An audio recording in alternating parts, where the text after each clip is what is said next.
முழுக்க முழுக்க தமிழக வெற்றி கழக தலைவர் விஜயும் அதை ஒருங்கிணைத்த தமிழக வெற்றி கழக கரூர் மாவட்ட நிர்வாகிகளே பொறுப்பேற்க வேண்டும். குறித்த நேரத்தில் விஜய் வராததனால் இந்த இழப்பு ஏற்பட்டுள்ளது. அவரோட டைம் கரூரோடு 11 மணிக்கு அவர் வர இருப்பதால் பல்வேறு கணக்கான மக்கள் அங்கே திரண்டார்கள். ஆனால் அவர் கரூர் பகுதிக்கு வருவது கிட்டத்தட்ட 7:30 மணிக்கு மேல்தான் அவர் வந்ததனால் இந்த இழப்பு காரணமாக அமைந்துள்ளது.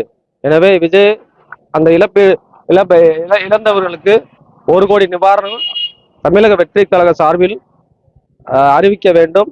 தமிழ்நாடு அரசு மற்றவர்களே உயர் சிகிச்சை அளித்து அவங்களை காப்பாற்ற வேண்டும். அடுத்தடுத்து தமிழ்நாடு அரசு ரோட் ஷோவை தவிர்க்க வேண்டும்.